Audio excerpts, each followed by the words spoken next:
السلام علیکم ورحمۃ اللہ وبرکاتہ۔ دوستو، اسلامی آداب میں آج 14 قسط پیش کر رہا ہوں، جس میں ہے مسجد کے آداب اور گھر میں داخل ہونے کے آداب۔ اللہ کے نزدیک مسجد زمین کا سب سے محبوب اور بہتر حصہ ہے۔ مسجد میں آنے کے لیے اہتمام کرنا چاہیے۔ گھریلو سونے کے لباس میں نہیں آنا چاہیے۔ اللہ کا ارشاد ہے، خذوا زینتکم عند کل مسجد۔ ہر مسجد کی حاضری کے وقت زینت استعمال کرو۔ مسجد میں داہنا پاؤں داخل کر کے یہ دعا پڑھنی چاہیے، اللہم افتح لی ابواب رحمتک۔ اے اللہ، میرے لیے اپنی رحمت کے دروازے کھول دے۔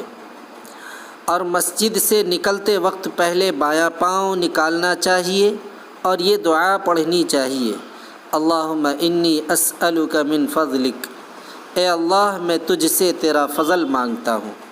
مسجد میں جا کر پہلے 2 رکعت تحیۃ المسجد پڑھنی چاہیے۔ گھر میں داخل ہونے کے آداب۔ گھر میں داخل ہو تو گھر والوں کو سلام کرنا چاہیے۔ حضرت انس رضی اللہ تعالی عنہ سے آپ نے فرمایا، میرے عزیز، جب تم گھر والوں کے پاس جاؤ تو ان کو سلام کرو، تم پر اور گھر والوں پر برکت ہوگی۔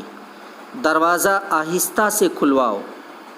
صحابہ کرام رضی اللہ عنہم انگلیوں سے آہستہ ٹھوک کر دروازہ کھلواتے تھے۔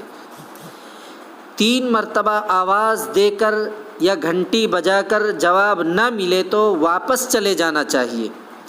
ارشاد نبوی ہے، جب تم میں سے کوئی 3 بار اجازت مانگے اور اسے اجازت نہ ملے تو اسے واپس چلے جانا چاہیے۔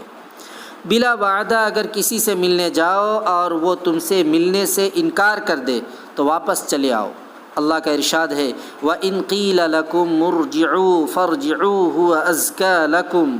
اگر تم سے کہا جائے کہ لوٹ جاؤ تو لوٹ جاؤ، یہی بہتر ہے۔ اگر کسی سے ملنے جاؤ تو گھر والے کی اجازت کے بغیر اس کی مخصوص عزت کی جگہ پر نہ بیٹھو۔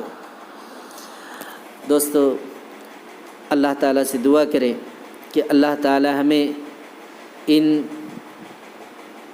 قیمتی باتوں پر عمل کرنے کی توفیق عطا فرمائے۔ وآخر الدعوانا ان الحمد للہ رب العالمین۔ ہمارے چینل کو سبسکرائب کریں، شیئر کریں، لائک کریں۔ السلام علیکم ورحمۃ اللہ وبرکاتہ۔